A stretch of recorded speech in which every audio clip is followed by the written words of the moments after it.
Hello, my name is Eva Jakes, and I'm a member of San Mateo Toastmaster Club 191. Welcome to Storytelling 101. This webinar is being recorded. Asking questions you consent to being recorded, and by District 4's option, shared on YouTube. Please mute yourself and turn off your camera. You will have the opportunity to unmute and turn on your camera to upload at the end of the webinar. Please enable Zoom's hide non-video participants setting as described in the slide now. To enable this on most platforms, click the arrow next to the Start Video button in the lower left corner of your Zoom window. This will open the video settings. Click the Hide Non-Video Participants checkbox. Later, you will have the opportunity to ask questions via public chat. Please limit comments in the public chat to questions for and responses to the speaker. Stewart Murrie DTM is a San Francisco-based product designer, speaker, and coach. He is an active member of 2 clubs in District 4, Dolby Speakers and San Francisco Storytellers, and has served as both an area and division director. He competes regularly, having reached District 4 district finals on 4 occasions, winning the 2017 District 4 Evaluation Contest. He was also recognized as the 2017 District 4 Toastmaster of the Year. Stewart loves helping teams work together better and regularly runs workshops on topics such as brainstorming, evaluations, and leadership. If you'd like him to run a workshop at your club or workplace, contact him at murrie.org. Please help me to welcome Stewart Murrie, Storytelling 101, Stewart Murrie.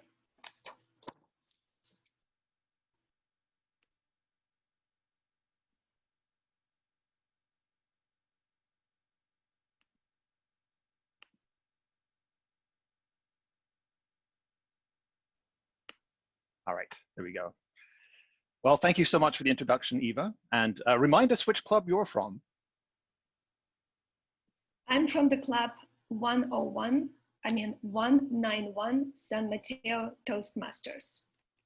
Wonderful, thank you. Well, welcome everybody to our workshop today on storytelling. I'm very excited to be here. We are going to be covering some basics about storytelling today. We will start by talking about what storytelling actually is and why it's important. And then we'll dive into the 5 fundamentals of storytelling. And these were based on the storytelling curriculum that my club, San Francisco Storytellers, came up with about a year ago. So my thanks goes to all my fellow club mates at San Francisco Storytellers for developing the curriculum on which this particular webinar is based. And then there'll be a little bit of homework for you to do at the end so that you can make the most of what you've learned here today. As Eva mentioned, if you have any questions as we go along, please do type them into the chat so that she can see them. And we'll be pausing periodically to answer any questions that come up.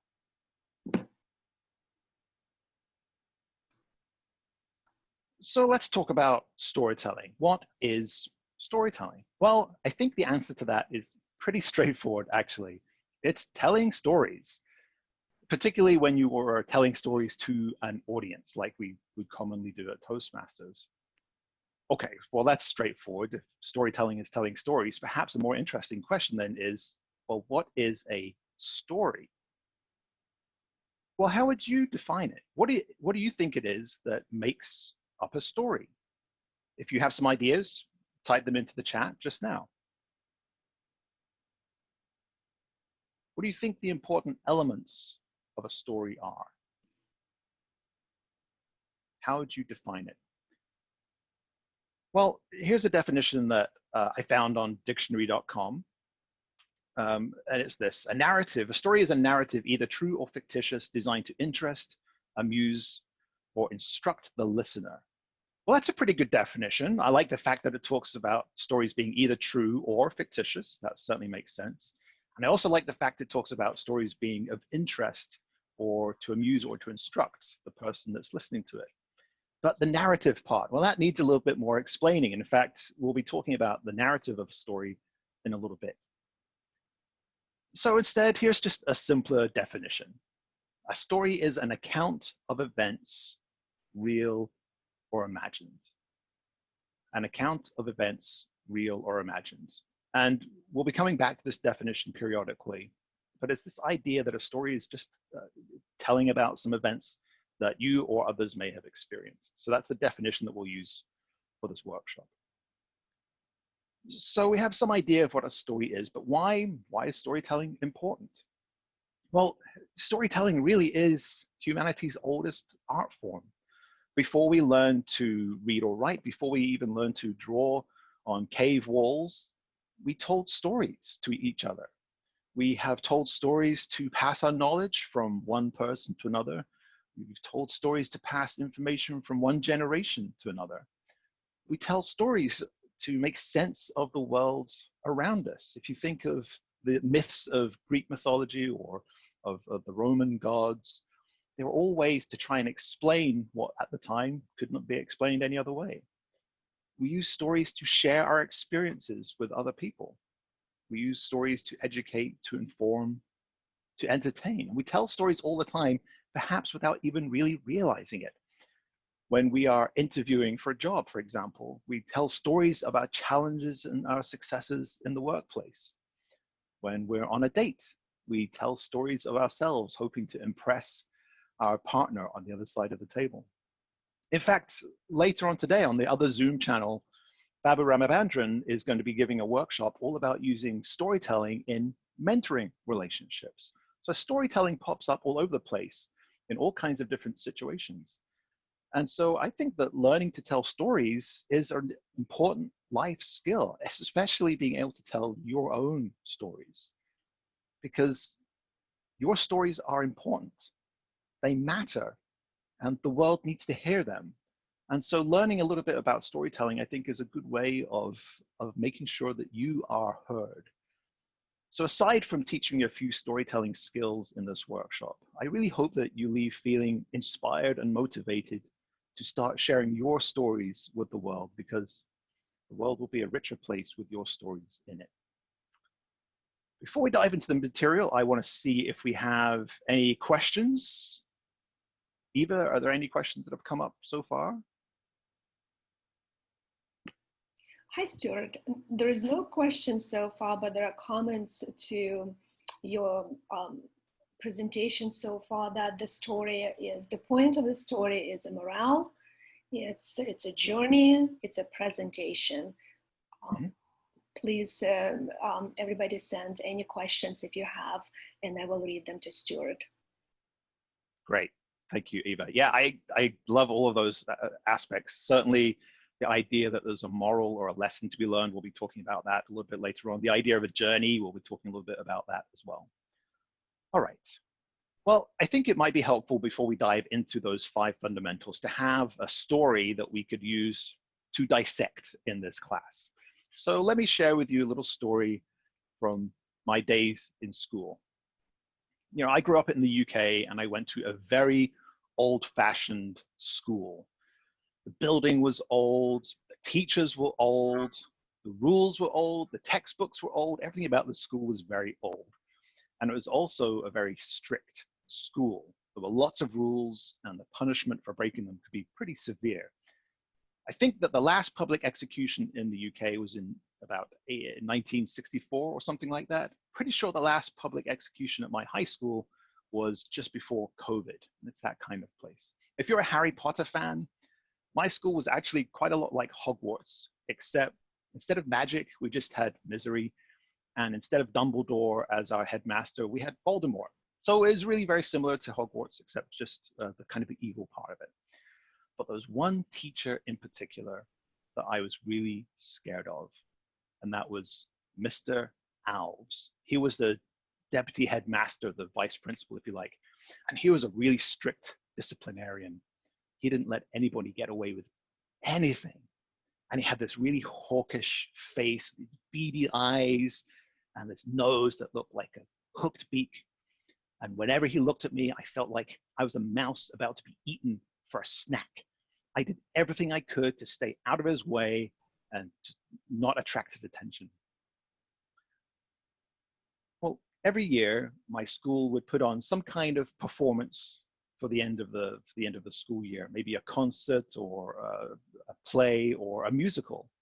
And in my final year of school, when I was about 17, that musical that we put on was West Side Story. I got to play the character of Riff. When you're a jet all the way from your first cigarette to your last dying day. It was a great show. We had a great time. We had a week full of performances. The house was packed every night. And honestly, it was one of the best times of my life, one of the best times of my school career. And being dumb teenagers, we wanted to celebrate after this week of fantastic performances. So on the last night of the show, we thought that we might have a little party, maybe with some alcohol. There were just three little problems with this idea. One, well, having alcohol in school grounds was a massive violation of the rules. You couldn't have alcohol at school. That's crazy. Number two, it's completely illegal. I was underage. Nobody could go and get alcohol at school. And of course, the third problem is that no one had time. We were all busy with the performance, so we couldn't sneak out and go and get alcohol during the performance itself. Well, no one except Riff. You see, in West Side Story, and no spoilers if you haven't seen it, but in West Side Story, Riff doesn't make it through to the second half of the show. So Riff had lots of time to go and get the booze. Yeah, that was going to be my job. I didn't want to do it. I was a good boy. I didn't break the rules. I certainly didn't want to get in the way of Mr. Alves. But there was this girl. Her name was Liz. She played the passionate Puerto Rican Anita in the show. And, well, I had a bit of a crush on her. And she said, "Oh, Riff, won't you go do it, get the alcohol for the party just for me, mi amor?" Well, how could I say no to that? So at the end of the first half of the show, I snuck out of the school, went to the local liquor store, and put as much booze and alcohol and beer in my backpack as I could possibly fit. I made my way back to the school with the bag clinking and clanking full of its illegally gotten gains. As I got to the front door of the school, I looked around to make sure nobody would see me. I pushed open the front door when, there he was! Mr. Alves! He was standing right there! Oh my God! What are you doing? Nothing. What's in your backpack? Nothing. You have alcohol in there, don't you? I knew at that moment that my life was over. Much like Riff, I wasn't going to make it to the second half. Mr. Alves leaned in and whispered into my ear, "If I ever catch you on school grounds again with alcohol, you are done. Do you understand me, Mr. Murrie?" Yes. And as I understand, the party will be at Liz's house.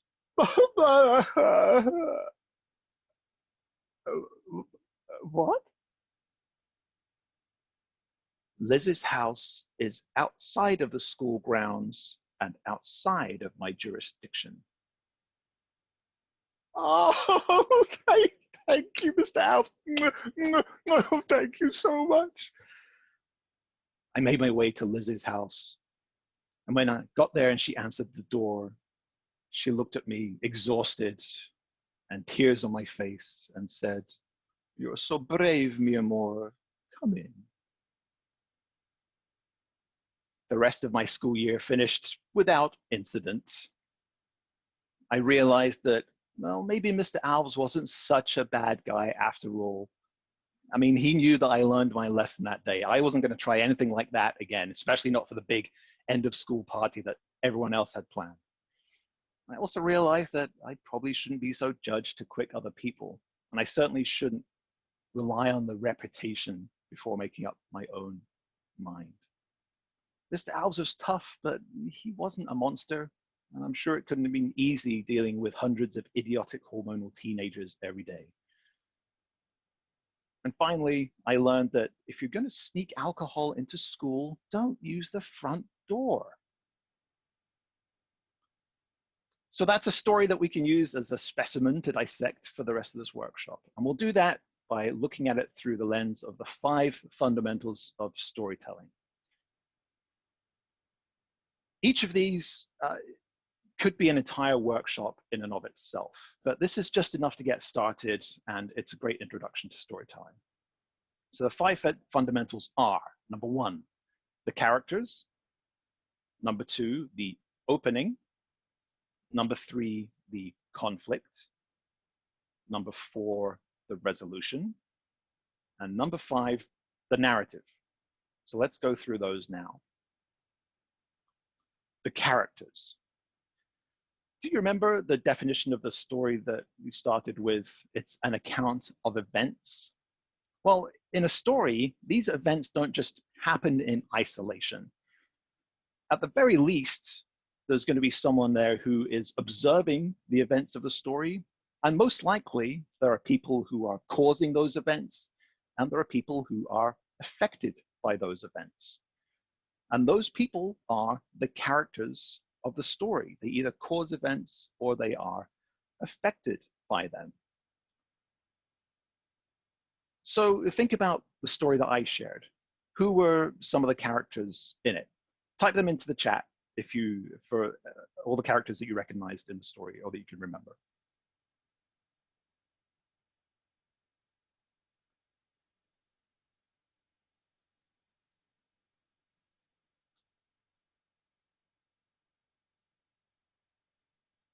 So I think there are probably 4 characters that I would call out. One is myself. I am a character in my own story, and if you're telling a story about yourself, then you are certainly a character. So never exclude yourself as a character. You are definitely a character in your own stories. There was Mr. Alves, of course, the deputy headmaster. There was Liz in the story.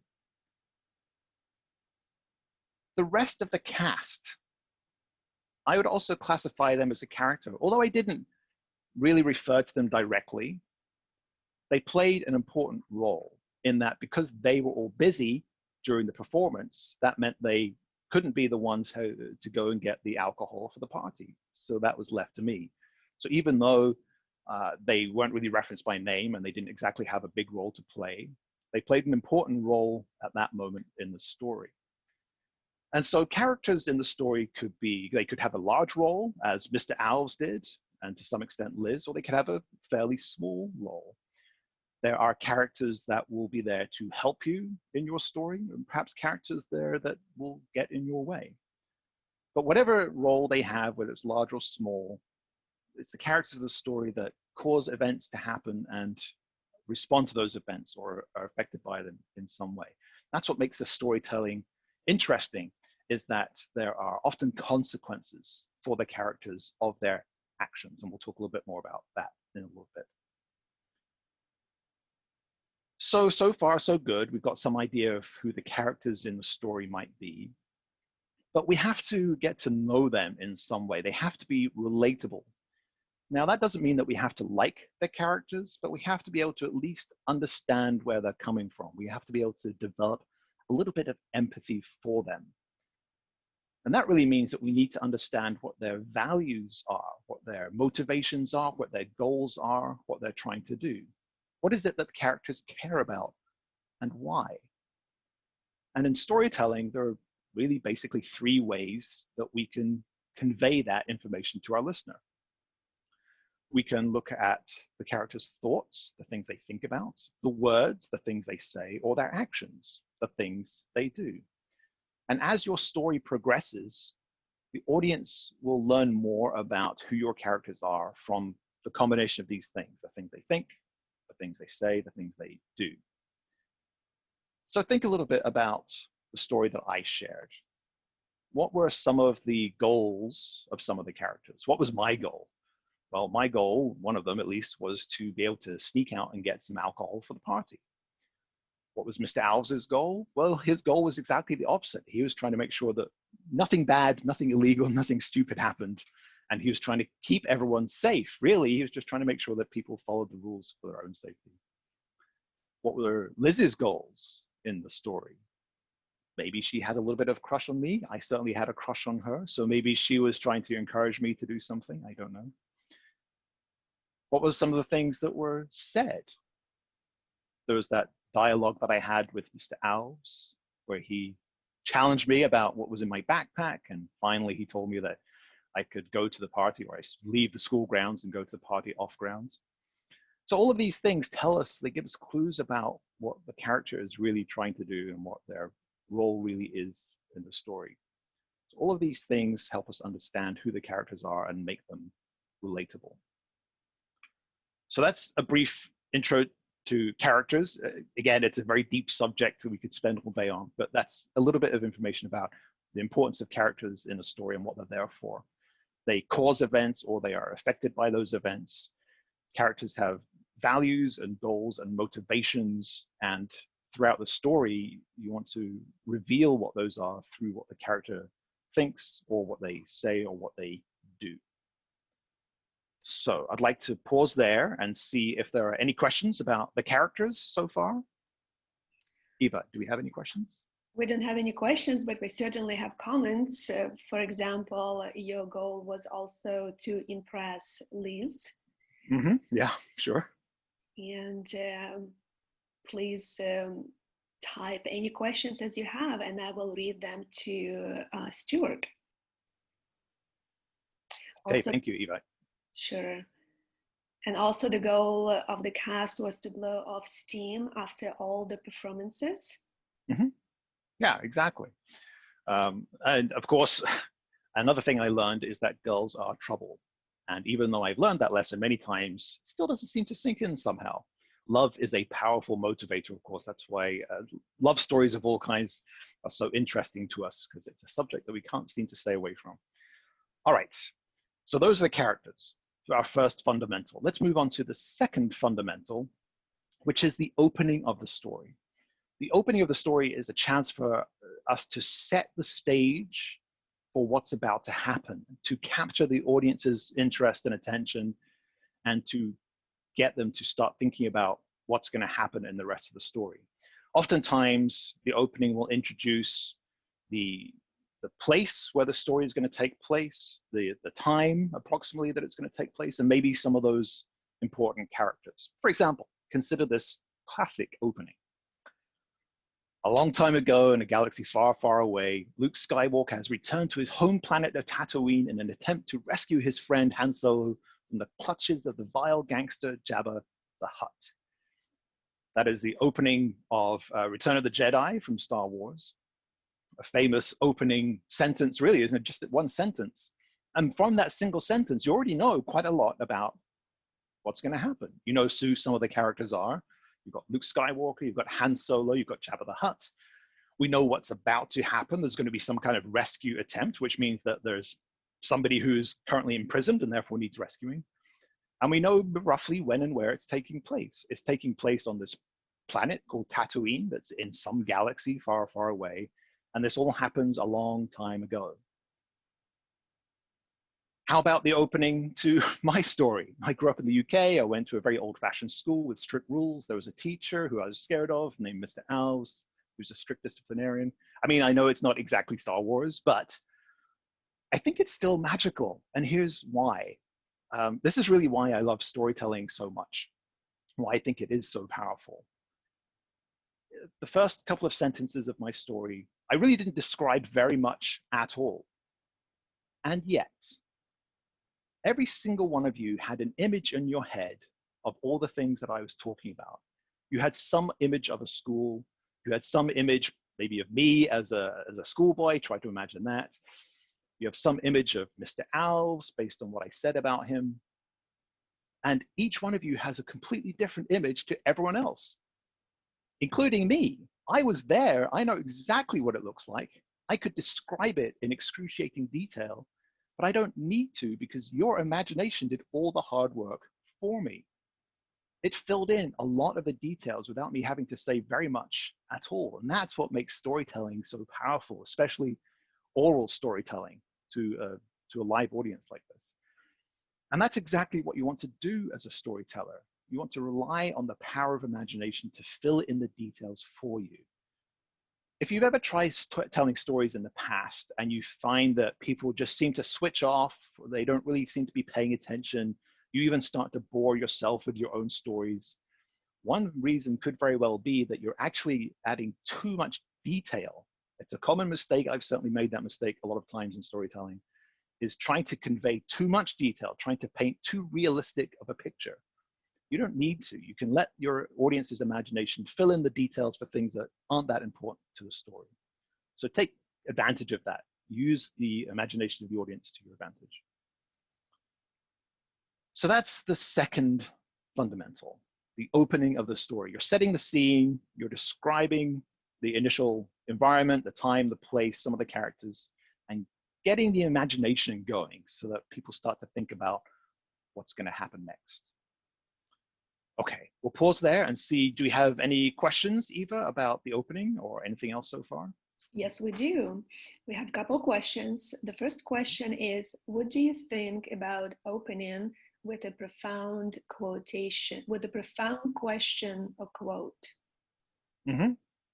Yeah, I think that's a perfectly fine way of doing it. I suppose it depends on the story that you're talking about. I mean, if your character, one of your characters has something important to say, then having them open it with a quote is fine. If you're telling like a true story, perhaps about yourself, and you want to use a quote by someone else to illustrate part of your story, I think that's fine, as long as it makes sense for the story, as long as it adds value to the story or it has some meaning to the story itself. Absolutely. Thank you, Stewart. And another question is, how important is surprise in storytelling? How important is surprise? We'll talk a little bit about surprises in storytelling a little bit later on. So yeah, I won't spoil that now, but if I don't remember to answer that exact question, Eva, please remind me to answer that later on. But we will talk about surprise in a little bit. Will do. Okay. All right, let's move to the third fundamental, which is conflict. Now, conflict doesn't mean physical or violent conflict necessarily. It really just refers to any kind of struggle or challenge that the characters have to go through or have to overcome. Now, you might be wondering, why do we need conflict? Isn't there enough conflict in the world already? Well, unfortunately, ladies and gentlemen, when it comes to storytelling at least, no, there isn't. Conflict is really important for storytelling for a couple of reasons. For one, the simple truth is that stories without conflict really aren't very interesting. If there's nothing at stake for the characters, if there's nothing on the line for them, if there's nothing they can win or lose, then how can we care really about what happens to them?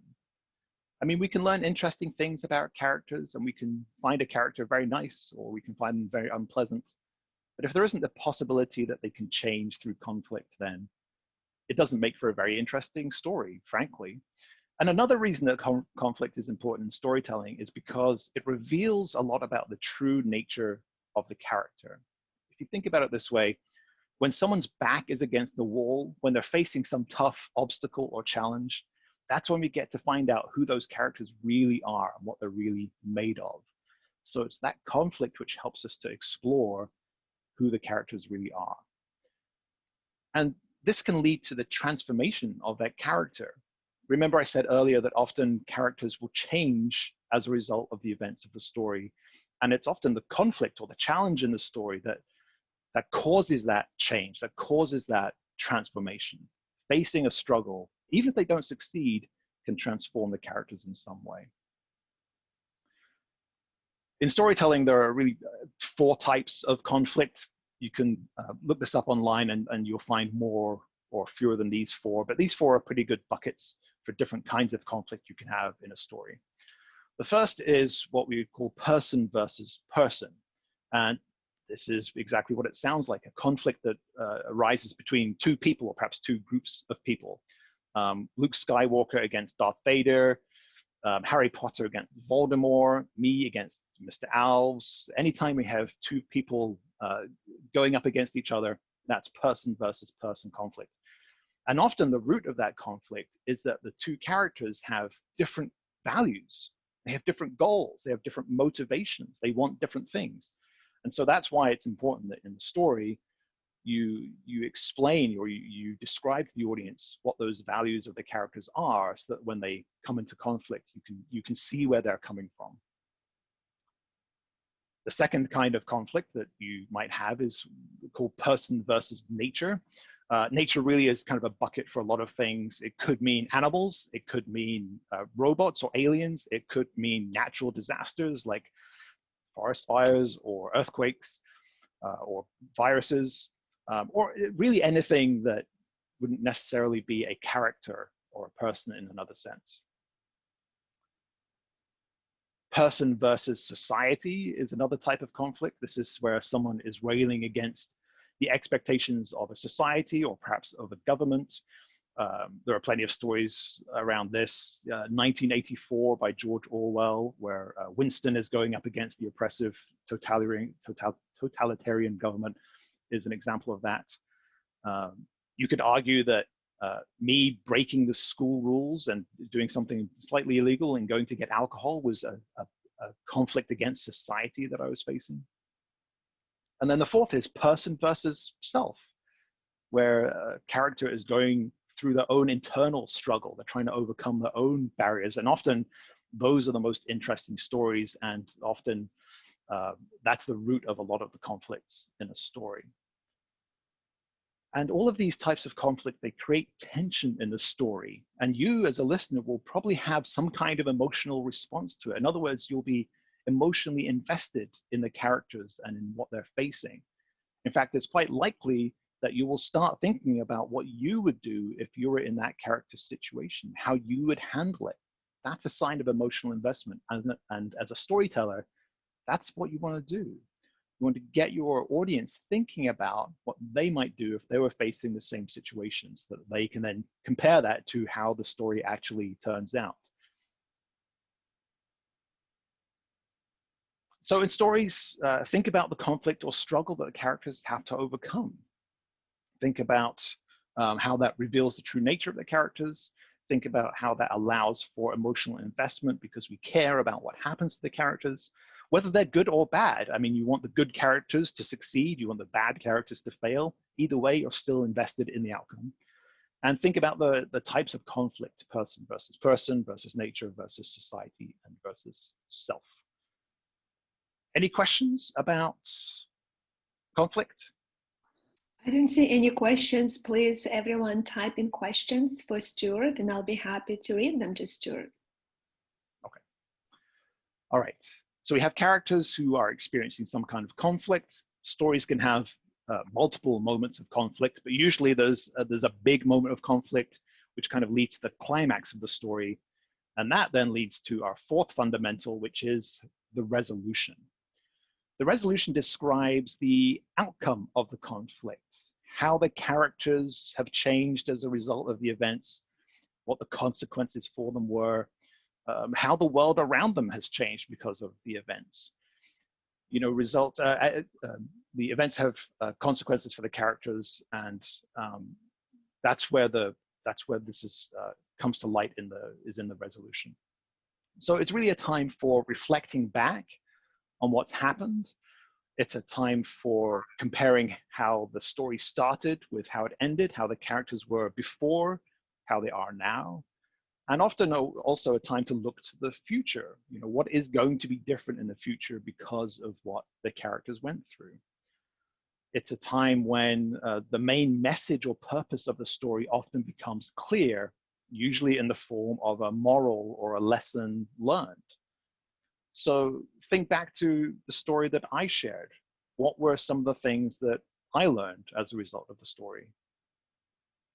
I learned to be less judgmental. I learned that I shouldn't let prejudice cloud my judgment.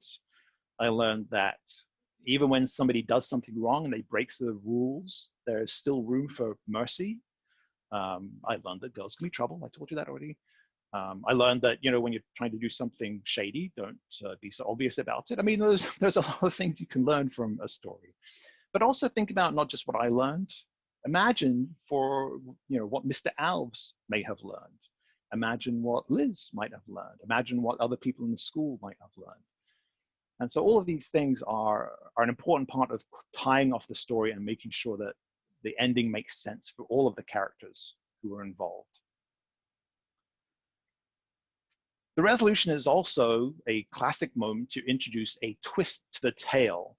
Someone earlier was asking about surprises in storytelling, and this is a great opportunity to introduce a surprise if you have one.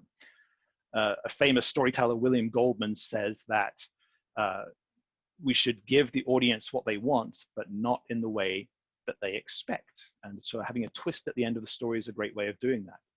Consider, for example, the movie Shrek. Plug your ears if you haven't seen it and you don't want spoilers, because I'm going to spoil it.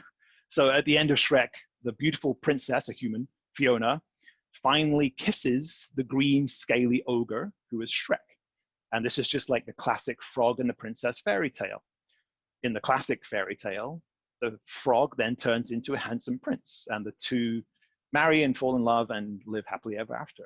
But in Shrek, instead of Shrek, the ogre turning into a beautiful, handsome human prince, it's the princess that turns into the ogre, and they fall in love and they live happily ever after. So it's the answer, it's the resolution that we wanted, but not in the way that we expected. The final thing I'll say about the resolution is to be aware of the paper dragon. And this refers to a resolution which is ultimately unfulfilling and meaningless because there was never any real, perhaps because there was never any real conflict to overcome, or the characters didn't really change, or nothing was really learned. And there is a particular paper dragon which a lot of people have used. I used it myself in 6th grade when I thought I was being very clever, and that is a dream ending. Do not ever use a dream ending. It's very cliched, and it's a real letdown when you read it or when you experience it. And you might think that, you've probably heard that before, you might think that's obvious. For those of you who are around at the time, you may remember an 80s TV soap opera called Dallas, very famous at the time, soap opera. It spent an entire season of episodes that turned out to be just one person's nightmare. That was it. They spent an entire season in a dream that turned out to be not true, none of it really happened, and it didn't really matter. What a waste. It was one of the worst moments in television history. So don't ever use the dream ending for a story, and just be aware of an unfulfilling ending. Try to make sure that your ending has some meaning or purpose to it. All right, so that's the resolution. It is the outcome of the conflict. It describes how the characters have changed or the world around them has changed. It may describe the lessons learned by the characters.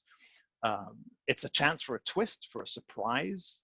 And you should also be aware of the paper dragon of an empty and unfulfilling resolution. Okay, do we have any questions on the resolution? We have a couple questions. So okay. The first question is, to create your story, do you start with an outline before you present your story? Me personally, yes, often I do, but not always. Sometimes, I mean, what's a little bit challenging about doing a webinar on almost any subject, really, but especially this one, is that I'm presenting these things as almost as like one after the other, almost like, you know, you think of the characters first, and then you think of the opening first, and then you think of the conflict, and then you think of the, that's not really how it works, of course. At least for me, it's a very messy process. And I'll start with little bits of a story that somehow seem related. and then maybe I'll flesh it out, and then maybe I'll come up with an outline for it. It really depends how well I know the story to begin with. A lot of times, storytelling is a process of discovery. You know, at the beginning, I said that we tend to use storytelling as a way of making sense of the world, as a way of making meaning out of our experiences, and that often is, you know, what storytelling is for me. Is I'm trying to make sense of something that happened, and so the process of kind of writing it out and thinking about it is what leads to the story becoming whole. And so sometimes that starts with an outline, but not every time for sure. Thank you, Stewart. Another question is, who shot JR? Nobody shot JR. I don't know. Who shot JR? You'd have to go back and watch the entire episodes, the entire season of Dallas to go figure that out. I'm not going to spoil that one. It's too exciting. All right. Let's move on to our fifth and final fundamental, and that is the narrative. You remember at the beginning, one of our definitions is that a story is a narrative. Well, you need to know what a narrative is then. And the narrative is really the sequence of events that takes the characters from the beginning of the story, the opening, through the conflict to the resolution. It's the glue that binds everything together. In effect, the narrative is really how you tell the story. It's the account itself, the account of the events. You as a storyteller get to decide what events to include in the story, what details to reveal, and what order you want to tell those events in. All of that is the narrative. So for example, you might be telling a story that proceeds just in a very linear chronological way. Something happens, and then something happens, and then something happens. It's very straightforward. It's very easy for the audience to follow. That's exactly how my story went. I started with, you know, going to the school, and then going to the performance, and then going to the store, and then coming back to the school, and then getting caught, and then going to the party, and it all just happened very linearly and chronologically. You don't have to do it that way. Sometimes it's fun to play around with the timeline a little bit. And one of the most common ways of doing that is through the use of a flashback. And that's where you change the order in which things happen. You might, for example, start in the middle of the story and then jump backwards and then jump forwards into the future. You see this all the time in movies and TV shows. For example, Forrest Gump, if you've seen that movie with Tom Hanks, great movie. Forrest Gump is basically an entire sequence of flashbacks, each of them a little vignette about Forrest Gump's life. The Star Wars movies themselves are a giant flashback. The first three movies that were released in the cinema in the 70s and 80s, those were actually the middle three stories of the saga. And then the next three stories they released were the first three episodes in the saga. And then finally, they released the last three stories in the saga. So you can use this flashback within a story, and you can also use the flashback within like an entire saga, an epic of stories. The narrative is also the place where you get to decide who it is that is telling the story and what their perspective is. And you really have two choices here. A story can either be told in the first person or the third person perspectives. In the first person perspective, the narrator is usually one of the characters who is telling the story from their point of view, as if they were explaining it to someone else. And so they will use a lot of I statements. I saw this, I thought that, I did this, I did that. And often in telling our own stories, our own personal stories, those of course will be first person because we are the character that experienced it, and so we want to tell it from our point of view. But stories can also be told, particularly fictional ones, from a third person perspective. And in that case, you have an anonymous observer almost that is describing what's happening, but they themselves aren't involved in it. And so they will use the third person perspective to describe what's happening. Stewart did this, Mr. Alves did that, Liz did this other thing. So you have a choice there of perspective when you're storytelling. But for the most part, when you're telling your own stories, when you're telling true stories, you'll use a first person perspective. If you're telling a fictional story, or if you're telling a story about another person, you might use the third person perspective. All right, so the narrative is the sequence of events. It is the order that you put them in, whether you just want to have a simple linear chronological flow, or if you want to rearrange it and play around with a flashback, you can do that too. And you also get to choose who the narrator is and what the perspective is, and whether it's first person or third person. All right, do we have any questions about the narrative? Yes, we do. If we forget the details of the story, shall we make something up to fill the gap? If you forget the details of the story, should you make something up? Probably not. And honestly, if if you can't remember the details, a particular detail of the story, how does that affect the actual story itself? You know, there are lots of things that I don't really remember about the story that I shared with you. And so, but it didn't really matter because they didn't affect what the story was about and they didn't affect the outcome of it. I think you have to be very careful when you are sharing a true story to not to lie. And this is a gray area. You can certainly exaggerate and you can certainly play with bending the truth or the perspective of it, but I wouldn't just flat out make up details just because you can't remember them. I would probably just skip over them entirely. Thank you, Stuart. No, there is no more questions at this time. All right, well, we are just about out of time, so let's do a quick wrap up. Storytelling is about telling stories, and stories are an account of events, real or imagined. We have our 5 fundamentals of storytelling. We have the characters that cause events or are affected by them. We have the opening that sets the stage. We have the conflict, the struggle that the characters go through, and the resolution of that conflict and how the characters have changed. And then the narrative that binds it all together and that describes the story as it's being told. All right, homework. I said you were going to get some homework. Here it is. Tell a story. That's it. Tell a story.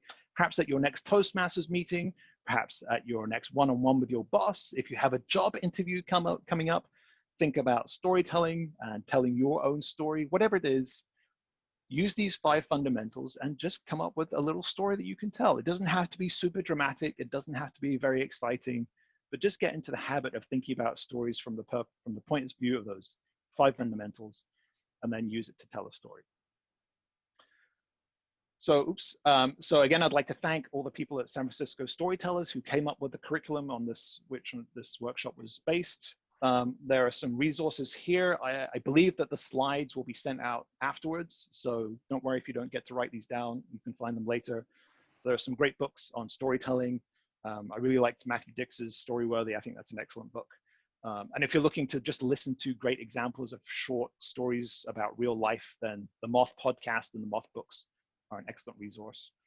And if you'd like to practice your storytelling at a Toastmasters club, there are 3 in the Bay Area, which are all excellent. My own club, San Francisco Storytellers, meets Mondays at noon. It's a lunchtime club. Silicon Valley Storytellers meets 2nd and 4th Mondays from 7 to 8:30 p.m. And San Mateo Storytellers meets 2nd and 4th Tuesdays from 7 to 9 p.m. All are meeting virtually right now, and they'd all love to see you there. I believe that's all the time we have. Thank you so much for your time and attention and your questions in this workshop. If you have any other questions that I didn't have a chance to answer today, please send me an email, stuart@murrie.org. I'm absolutely happy to carry on the conversation by email afterwards. Good luck to you all. Remember that your story is important. So I hope you feel motivated and inspired to start sharing your world because the world needs to hear it. Thank you.